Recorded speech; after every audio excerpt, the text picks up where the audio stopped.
영광 올려드립니다. 이렇게 찬양하신 찬양님께 감사드리고요. 우리 귀한 주의 보혈의 능력 다 여러분 한 분도 빠짐없이 다 누릴 수 있기를 바라고 축복합니다. 오늘 우리가 읽은 본문을 통해서 무엇이 소중합니까? 라는 제목으로 우리 말씀의 은혜를 같이 나누겠습니다. 우리 그제는 105주년 되는 3.1절이었습니다. 3.1 만세 운동이 있었습니다. 우리 유관순 열사가 떠오르죠. 유관순 열사가 3.1 만세 운동에 참여해서 또 일본군들에게 심한 고문을 받아서 죽게 되는데 만 17세였습니다. 지금 생각하면 너무 대단하지 않습니까? 너무 놀라운 일이에요. 만 17세의 나이에 어찌 그 나라와 민족을 위해서 자기 목숨을 그렇게 초계같이 버릴 수 있느냐 하는 것입니다. 알고 보면은 그 배경이 있습니다. 그녀의 부모님이 독실한 그리스도인이었고요, 또 민족을 사랑하는 그런 분들이었고 또 리더들이었습니다. 이 유관순이 다닌 이화학당, 지금의 정동에 있는 이화여고의 전신이죠. 선교사가 세운 학교입니다. 거기서 이제 신앙을 배우고 또 유관순은 이곳에서 기숙사 생활하면서 공동 노동을 했고 또 주일에는 그 정동에 있는 정동제일교회, 지금 이제 감리교회인데 거기 나가서 예배를 드렸습니다. 그녀에게 있어서 가장 소중한 것은 신앙이고 그리고 그 다음은 나라의 민족과 독립이었습니다. 나라와 민족의 독립이었어요.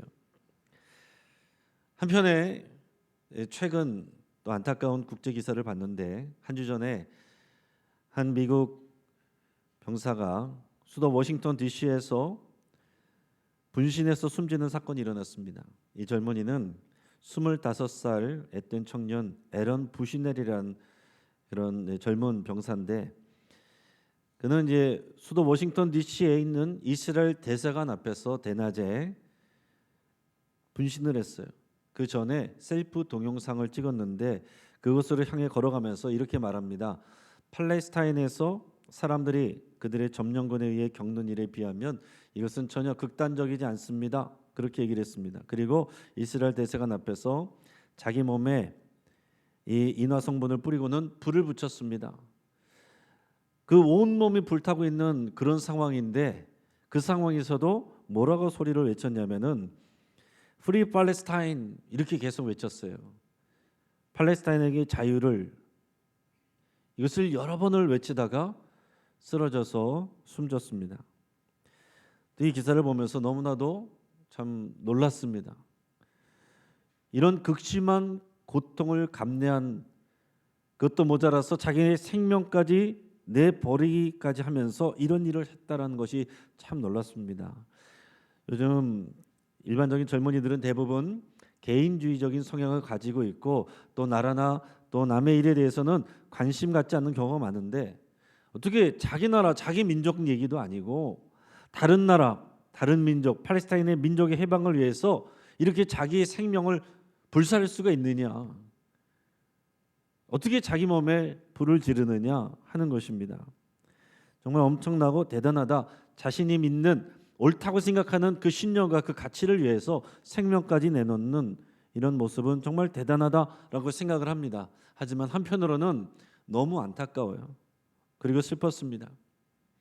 그 일이 이렇게 아름다운 청년이, 이타적인 가치관과 담대함을 가진 이런 청년이 생명을 내어버리기까지 그럴 만한 일인가 하는 것입니다.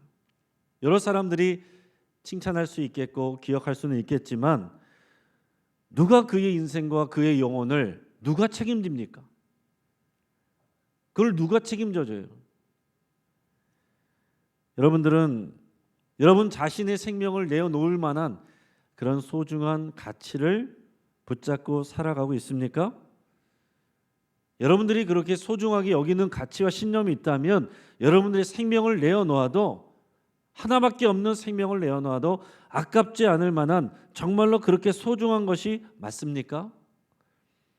저는 유관순 열사의 이 죽음에는 존경을 표하지만 이 청년 에런 부시넬의 죽음에는 너무 안타까운 마음이 있는 거예요. 과연 이게 그럴 일인가? 현재 우리나라 대한민국에는 이보다 더 안타까운 죽음도 많이 있습니다. 우리가 아는 것처럼 우리나라는 OECD 국가 중에서 자살률 1위입니다. 근데 작년 8월 통계를 보니까 지금 20대 청년 자살률이 60대를 제칠 정도로 많아지고 가파르게 증가하면서 지금 심각한 사회 문제로 대두하고 있다고 합니다. 최근 1년간 실제 자살을 시도했던 그런 인구 비율도 역시 20대가 단연 높았다라고 그래요. 이 꽃다운 청춘들이 극단적 선택을 하는 이유는 많은 이유는 정신과적 문제라고 합니다. 54.4%가 그렇고 그다음에 경제생활 문제 18.9%라고 합니다. 역시 상당한 비중을 차지했어요. 자, 전체적으로 보면은 우리나라는 하루에 평균 36명이 하루에 36명이 매일 자살하고 있고 40분에 한 명씩 지금 자살을 하고 있는 그런 상황입니다. 여러분 누가 책임질 수 있을까요? 정부가 잘해서 경제 상황이 좀 나아지면 그럼 괜찮겠습니까? 그러나 정부가 생명을 책임져 줄 수가 없습니다. 경제 상황 좋아지면 그런 것도 필요하겠고 또 좋은 일이죠. 그러나 그것이 사람의 생명을 책임질 수 있는 게 아니고 그 이후의 생명을 영혼을 책임져 줄 수 있는 게 아니다라는 것입니다. 그거보다 더 중요한 것은 각자 여러분 자신의 스스로가 나에게 정말 가장 소중한 가치가 무엇인가? 주관적인 소중한 것, 그것을 넘어서서 객관적으로 가장 소중한 가치, 그게 무엇인가? 나는 그것을 알고 있는가? 그것을 확신하고 있는가? 그것을 붙잡고 살아가고 있는가? 이 질문을 해야 된다라는 얘기입니다.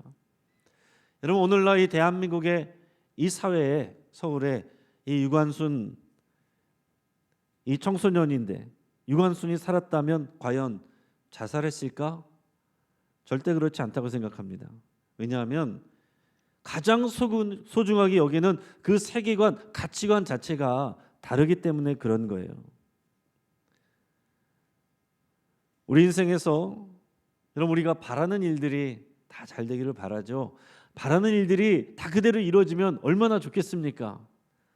그걸 우리가 인생의 덧셈이라고 말할 수 있겠습니다. 인생의 덧셈만 있을 수는 없어요. 인생이 어떤 인생의 덧셈만 있습니까? 인생의 덧뺄셈도 있는 겁니다. 그런데 많은 사람들이 인생의 덧셈은 그렇게 바라고 좋아하지만 인생의 뺄셈의 문제를 당면하게 될 때는 이걸 적응하지 못하고 우울해하고 심지어는 생명을 포기하는 이런 일들도 흔하게 일어나게 된다라는 얘기입니다.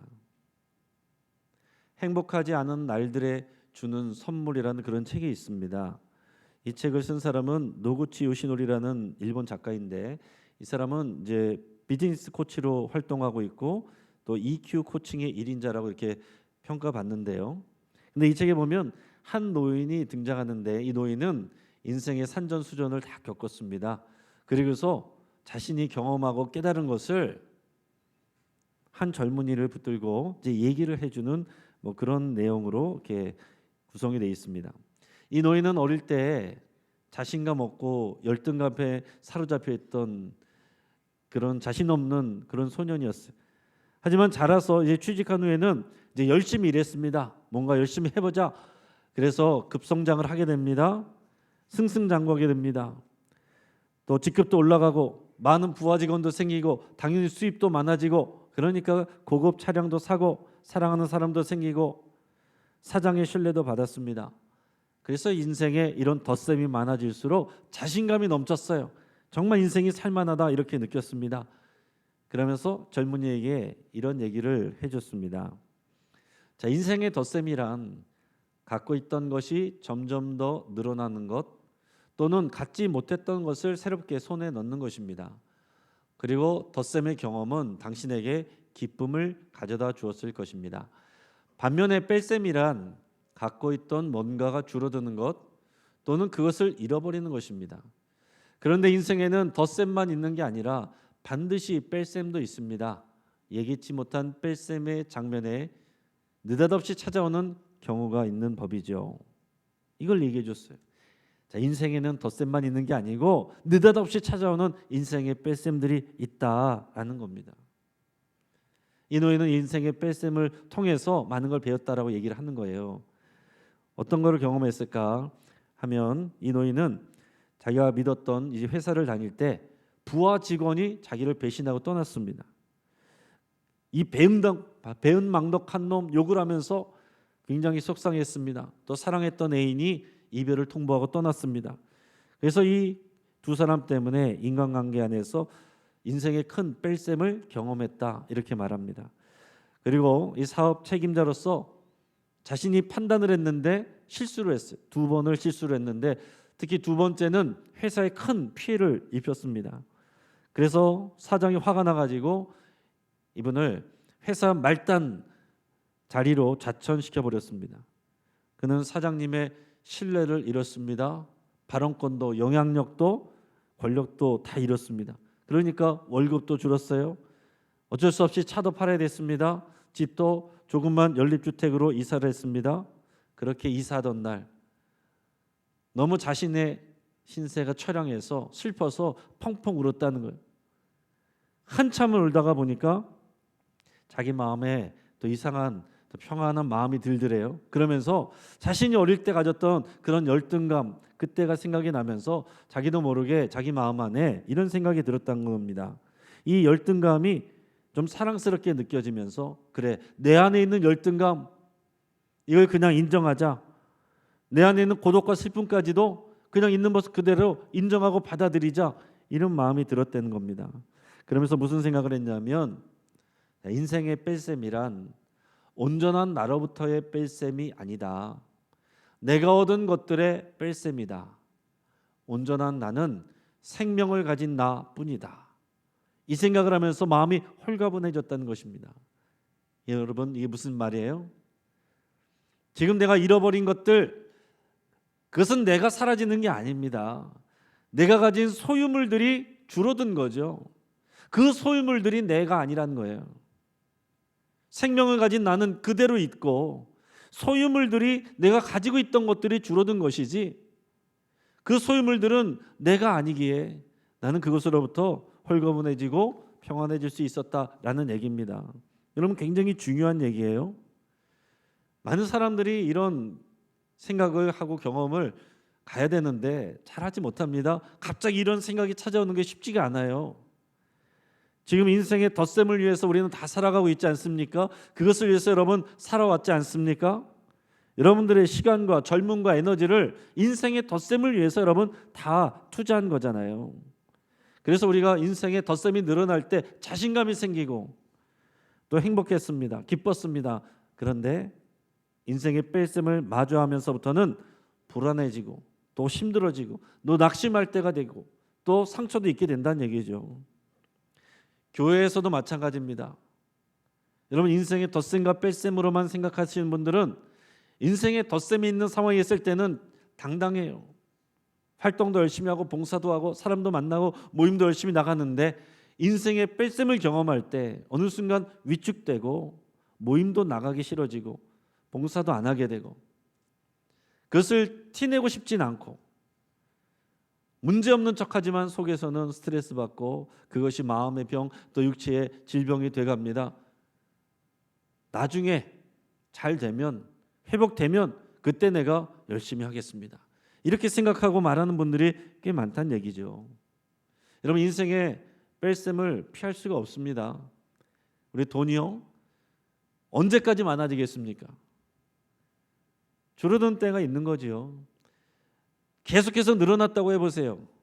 그런 사람도 있겠죠. 그러나 결국 죽으면 하나도 안 가져가죠. 가져갈 수 없잖아요. 다 알고 있지 않습니까? 또 일자리, 청년이나 어르신들이나 지금 가장 큰 관심사가 일자리라고 합니다.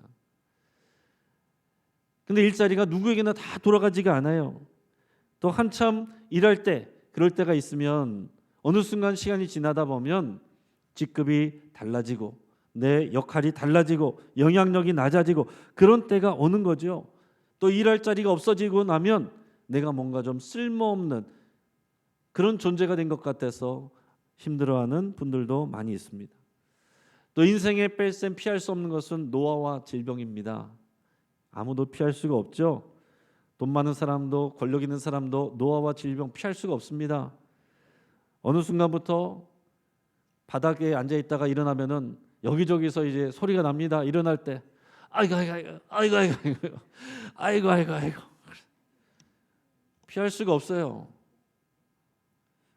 저도 어떻게 해서든지 소리를 안 내고 일어나려고 노력을 하는데 나도 모르게 소리 날 때가 있습니다.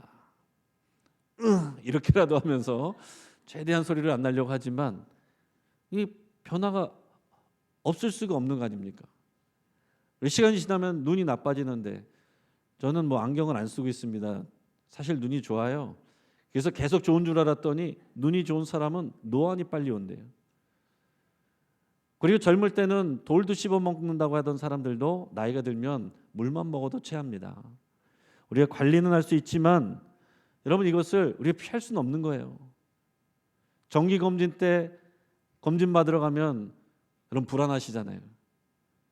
뭔가 좀 성적표 받는 것 같고 혹시라도 의사 선생님이 큰 병원 한번 가보십시오 이럴까 봐 그 소리 나올까 봐 두렵잖아요.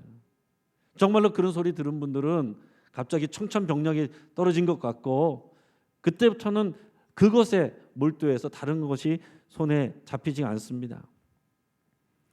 여러분 지금 여러분의 인생에서 가장 소중한 것이 무엇입니까? 생명과 바꿀 수 있는 그런 소중한 가치를 여러분 갖고 있습니까? 유관순 열사처럼 나라와 민족 이것이 여러분들의 소중한 가치입니까? 아니면 미군 병사처럼 고통당하는 나라의 자유 그런 신념이 여러분들에게 가장 소중한 가치입니까? 아니면 인생의 덧셈입니까? 여러분이 건강하고 돈을 벌고 일자리를 얻고 높은 사회적 지위를 얻고 사람들의 인정과 평판을 받고 가족들과 노후를 평안하게 보내고 이를 위해서 연금을 잘 준비하고 장수하는 것 이게 다 인생의 덧셈들인데 하지만 인생의 덧셈들은 결국 다 뺄셈으로 전환된다는 것을 여러분 꼭 기억하셔서 우리 인생에서 결국은 0이 된다는 것을 생각하셔야 됩니다. 결국 죽을 때는 0이 되는 거예요. 인생의 뺄셈을 마주할 때도 흔들리지 않는 소중한 그 무언가가 여러분들을 지켜주셔야 된다고요. 지켜줄 수 있어야 된다고요. 그렇지 않으면 그 덧셈과 뺄셈 앞에서 왔다 갔다 하는 겁니다. 좀 잘 되면은 으쓱하고 좀 안 되면은 주눅 들고. 여러분 믿음은 믿음의 영역은요 덧셈만이 아닙니다. 예수님 믿으면 계속 잘 되고 계속 건강하고 병도 안 걸리고 사고도 없고 만사형통한 그런 삶을 보장받는 게 아니에요. 그런 것도 있지만 하나님이 보호해 주시지만 인생의 뺄셈도 믿음의 영역입니다.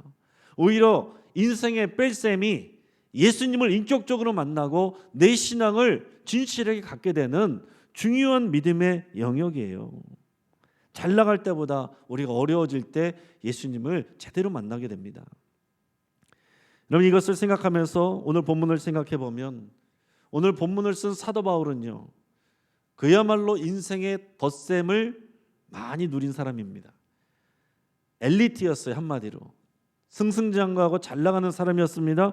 그런데 예수님을 만나고서 어떻게 변합니까? 그의 삶이 인생의 뺄셈으로 바뀌어버려요. 예수님 만나고서부터 건강이 안 좋아졌습니다. 예수님 만나고서부터 부자 되기를 포기했어요. 선교를 위해서 자기 스스로 텐트를 만들어 팔아가면서 자비량으로 선교를 했습니다. 그리고 어려움 당하고 있는 예루살렘 교회 돕기 위해서 자기가 선교한 교회마다 편지를 쓰고 부탁을 하면서 모금을 부탁했어요. 도와달라고. 이런 폼나는 인생이에요. 내가 돈 쓰면서 내 이렇게 과시하는 게 폼나는 인생이지. 돈 좀 모아주세요. 이것 좀 꼭 준비해 주세요. 이렇게 얘기하는 것이 그게 폼나는 인생이겠냐고요. 그러나 여러분 이런 상황 가운데서 그런 생활했던 사람들에게서 또한 더 나가서 배신을 당하는 일들도 있었고요. 또 예수님 때문에 고소당하고 매를 맞고 감옥에 갇혀서 고문을 받는 일도 있었습니다. 객관적으로 보면 예수님을 믿고서 덧셈에서 뺄셈으로 바뀐 것처럼 보인다는 얘기입니다. 사도 바울은 뭔가 길을 잘못 든 것입니까? 그거를 뛰어넘는 인생의 가장 소중한 그 가치를 발견한 것이고 거기에 붙들려서 살아가는 거예요. 그 소중한 가치가 사도 바울을 살게 하는 것이고 살아가게 만드는 것입니다. 죽음도 두렵지 않게 만드는 것이에요. 질병과 가난과 고난과 죽음도 부끄럽지 않고 두렵지 않게 만드는 것입니다. 이런 분은 이 시대 어디에다 갖다 놔도 절대 자살하지 않습니다. 실망할 수는 있어도 낙심 가운데 그냥 엎어져 있지는 않아요. 세상의 불에 대해서 분노할 수 있지만 자기 몸에 불을 붙일 수가 없습니다. 우울할 때가 있지만 우울증에 빠져서 무기력하게 살아갈 수가 없어요. 사랑하는 여러분, 여러분들이 교회에 오셨으면 이 소중한 가치를 여러분들이 가져가셔야 되지 않겠습니까? 이 소중한 가치를 가져가셔야 되죠. 여러분, 언론에서 보는 교회, 여러분이 경험한 교회, 그게 다가 아닙니다. 교회가 그 소중한 가치를 주는 게 아니에요. 이 교회의 주인 대신 예수 그리스도가 주는 것입니다. 교회에 왔다 갔다 하는 것이, 교회에 다니는 것이 신앙생활하는 게 전부가 아니에요. 여기 와서 사람들이 아니라 그 안에 계신 예수님을 만나야, 그래서 예수님이 주시는 그 소중한 가치를 알고 받아야, 그래야 여러분들이 신앙생활을 하는 것입니다. 교인들만 보고 가는 것이 아니고 예수님을 보고 믿고 나의 주님으로 고백을 하고 내 삶을 그분께 헌신하고 하나님 나라 위에 쓰임받는 것, 여러분 이것을 위해서 살아가는 것입니다. 이게 신앙생활이에요. 여러분, 이 사도 바울은 지금의 튀르키 지역에 있는 골로새에 거기 있는 교회에 편지를 보냈습니다.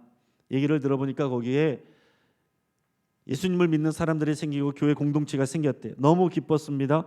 근데 쉽게 말해서 그분들은 초신자들이에요. 근데 그들이 흔들리고 유혹받을 만한 많은 유혹이 있었다는 거예요. 첫째는 헬라 철학. 그게 헬라 사람들이기 때문에 이 지식인들의 이 철학적인 사고방식으로 보면 이 기독교 신앙이 좀 이상해 보이는 거죠. 또 천사를 숭배하는 신비주의, 어디나 이 토속신앙, 또 미신 같은 게 다 있잖아요. 또 유대교 율법주의, 이단들의 미혹. 생각해 보면 지금 우리 한국교회의 상황이나 다를 게 하나도 없어요. 얼마든지 신앙이 흔들릴 수 있는 그런 환경입니다. 신앙이 흔들리지 않도록 기도하면서 이 편지를 쓴 거예요. 12절 말씀 같이 읽어보겠습니다. 우리로 하여금 빛 가운데서 성도의 기업의 부분을 얻기에 합당하게 하신 아버지께 감사하게 하시기를 원하노라. 아멘. 빛 가운데에서 성도의 기업의 부분을 얻기에 합당하게 하신 하나님께 감사하게 하기를 원하노라. 그럼 이것을 공동 번역으로 한번 읽어보겠습니다. 아버지께 감사를 드릴 수 있게 되기를 바랍니다. 아버지께서는 성도들이 광명의 나라에서 받을 상속에 참여할 자격을 우리에게 주셨습니다. 아멘. 자, 여기서 그리스도인들 뭐라고 말합니까? 성도. 거룩한 사람, 하나님의 백성, 성도입니다. 영어로 하면 the saint예요. 이 가톨릭 교회에서는 성인이라고 말합니다. 특별한 공로가 있는 사람을 추대해서 성인이라고 말해요. 우리가 알고 있는 산타클로스도 성 니콜라스를 줄여서 이것이 산타클로스가 됐습니다. 성 아우구스티누스, 성 아퀴나스, 이런 사람들이 다 성인으로 추대된 사람들이. 그런데 성경에 보면 예수 믿는 모든 사람들, 이 초신자들도 다 성도라고 말하는 거예요. 저 여러분들이 다 성도라는 것입니다.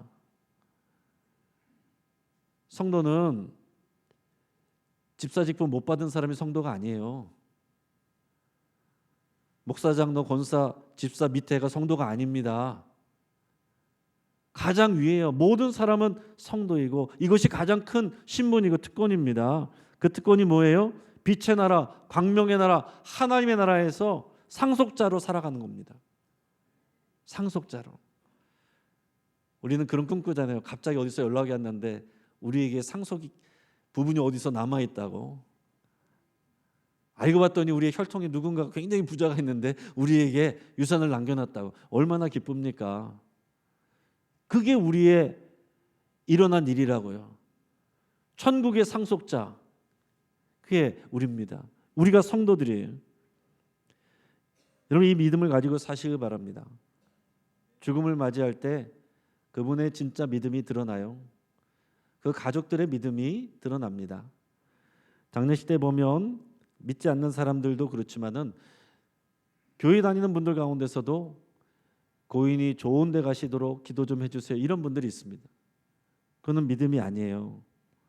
여러분, 고인이 정말로 예수님을 믿고 영접했으면 기도할 필요가 없습니다. 성도가 되는 특권을 이미 받았기 때문에 기도할 필요가 없어요. 만약에 고인이 믿지 않았으면 기도해도 소용이 없습니다. 가톨릭에서는 죽은 사람들을 위해서 기도하는 부분이 있지만 성경에는 그런 게 없습니다. 자기 믿음으로, 육정으로나 혈통으로 되는 것이 아니고 자기의 믿음과 고백으로 우리가 구원을 받는 거예요. 가족들 뒤에 서가지고 그냥 왔다 갔다 하다가 저절로 구원받는 게 아닙니다. 결국 내가 알고 마음을 열고 믿고 예수님을 영접하고 믿음으로 따라갈 때 구원이 우리의 것이 되고 우리가 성도가 되는 것입니다. 이것을 사도 바울이 조금 더 설명합니다. 13절 14절 중요한 말씀입니다. 같이 읽어보겠습니다. 자, 아버지께서는 우리를 흑암의 권세에서 건져내시어 당신의 사랑하시는 아들의 나라로 옮겨주셨습니다. 우리는 그 아들로 말미암아 죄를 용서받고 속박에서 풀려났습니다. 아멘.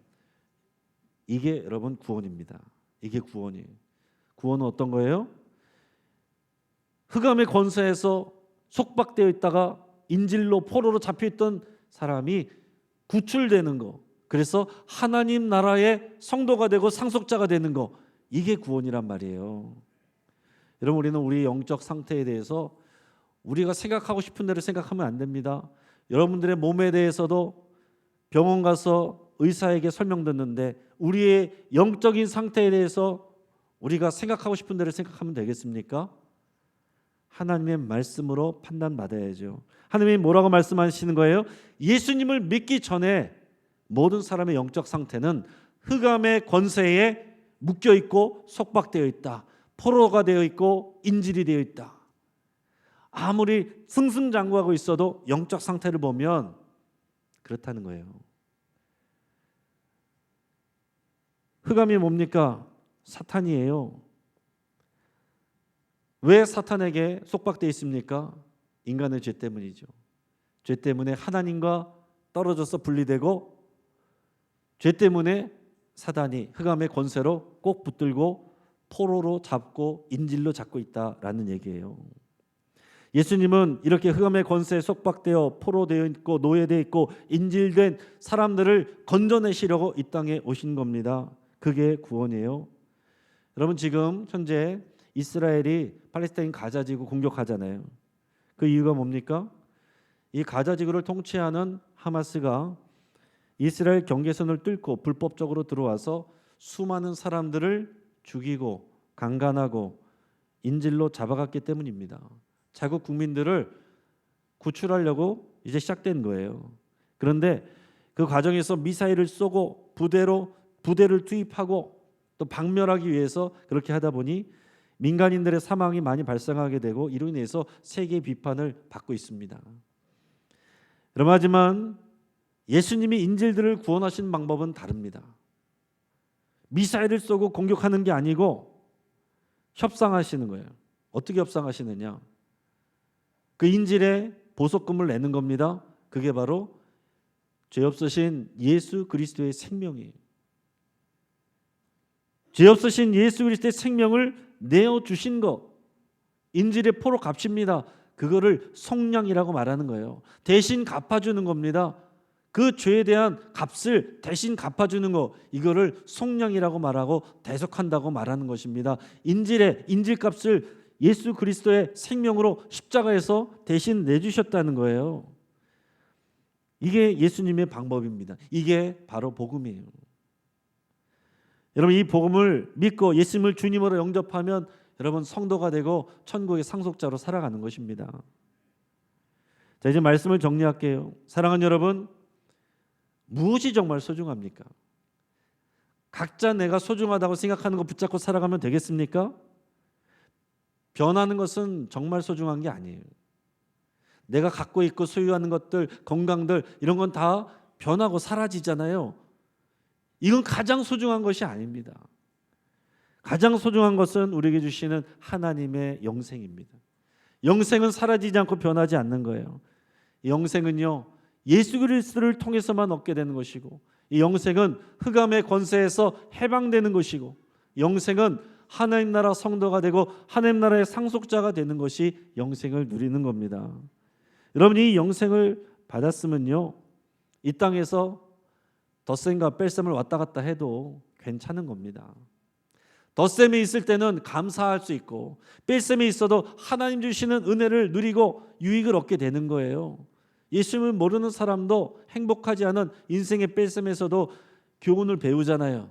우리는 그 정도가 아니고 더 큰 유익을 받는 겁니다. 심령이 가난한 자가 복이 있나니 천국이 저들의 것이며, 애통하는 자가 복이 있나니 저들의 위로를 받으리라. 이게 세상이 줄 수 없는 놀라운 복음의 역설입니다.